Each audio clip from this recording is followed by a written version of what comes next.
All right, let's just jump right into this, guys. Have you ever wondered, can we actually truly stop nature's water? I mean, when a massive storm hits or a river swells up, can we just put up some impenetrable wall and walk away? Today, in this explainer, we're taking a really fascinating journey through the world of flood control, specifically looking at how things are handled in Illinois. We're going to zoom all the way out to look at massive statewide river management, and then we'll zoom right back down to the groundwater seeping into your very own basement. It's a complex, highly coordinated effort, and honestly, understanding it might just save your property one day. Now, right off the bat, we gotta manage our expectations a little bit. Flood control, it's not a magic shield. It is not about achieving absolute 100% dryness in the face of a massive storm. As our source material points out, these systems are actually designed to reduce the frequency and severity of flooding. They don't eliminate the water entirely, they just manage where it goes. It's this incredibly deliberate system of redirecting water, slowing down its movement, and ultimately trying to protect homes, businesses, and critical services. It's really about outsmarting the flow rather than trying to just freeze it in place. So, here's our roadmap for this explainer. First, the Illinois flooding threat. Second, hard and soft infrastructure. Third, managing the water's flow. Fourth, who actually needs flood protection. And fifth, choosing your next steps. All right, part one. The Illinois flooding threat and those specific water risks. You see, communities in Illinois aren't just fighting a single type of battle. They're basically fighting a multi-front war against water. First up, you have prolonged rainfall. This is that slow, steady deluge that eventually just completely overwhelms urban storm sewers. Then you've got rapid creeks and streams. These are local waterways that can flash and rise incredibly quickly, catching entire neighborhoods totally off guard. And finally, you have the major rivers. These massive bodies of water can crest and flood a town, even if it hasn't rained there at all, just because of powerful storms miles and miles upstream. It's a really complex geographical threat. Moving right along to part two, hard and soft infrastructure, and how these systems work together. To fight this, experts use this really brilliant two-pronged approach. We've got hard infrastructure and soft infrastructure.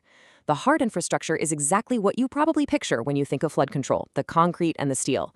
We're talking levees and floodwalls along rivers, dams regulating the flow, detention basins that temporarily hold stormwater, and heavy-duty pumping stations. But equally important is the soft infrastructure, and this relies on rules, zoning, and literally using nature to our advantage. We're talking strict building codes for elevated designs, floodplain management that limits where you can build, and nature-based solutions like restoring wetlands and stream buffers to naturally absorb all that peak runoff. You absolutely need both of these working in tandem. Which brings us to part three, managing the water's flow, and this huge idea of shared responsibility. Because flood risk depends so much on specific local geography, planning and maintaining all these systems requires a massive, coordinated web of different organizations. State agencies, well, they handle the broad coordination and the permitting, usually funded by state initiatives. Then local governments get down in the weeds with municipal planning and enforcing building codes, usually paying for that out of local budgets. And then you have these special purpose districts. These are highly focused groups that handle the day-to-day stuff, maintenance, vegetation control, sediment management, and they often draw on federal support or targeted funding. It's literally like a giant jigsaw puzzle of shared responsibility. I really want to highlight this quote from our source material because it hits the nail on the head. It says, "As Illinois continues to experience intense rainfall events, flood control remains a moving target, shaped by climate patterns, growth, and infrastructure condition." So the absolute crucial point here is that flood control is never just a set it and forget it kind of deal. You can't just build a wall and declare victory, right? As communities grow and as weather patterns shift over time, this infrastructure requires constant adaptation, constant inspection, and constant upgrades. Okay, part four. Who needs flood protection? Let's identify that flood risk. Now, not every property out there requires the exact same level of protection. Needing protection means completely different things depending on where your front door is. You definitely need to be proactive if your property is sitting right in a mapped floodplain, or if your neighborhood constantly deals with that annoying nuisance flooding because the local drainage just fails during heavy storms. Businesses absolutely need protection to prevent crazy expensive downtime. And for homeowners, well, if you have a history of backflow issues, maybe a sump pump that keeps failing, or if the road outside your house tends to flood and push water right up against your foundation, yeah, you need to take action. Take a second and ask yourself if any of these scenarios apply to your own property. Finally, part five, choosing your next steps and the actionable decisions you can actually make. Before any community or any individual invests in a solution, bringing in an expert assessment is essential. And here is the very first critical question you've got to ask. What is the actual source of the water? I mean, is your flooding river related? Is it simply surface water runoff sliding down a hill? Or is it just a local drainage bottleneck where the sewer system can't keep up? You simply cannot solve the problem until you accurately diagnose that root cause. And once you know the source, you have to ask this second vital question. What's really interesting and honestly a bit scary is that proper design matters immensely.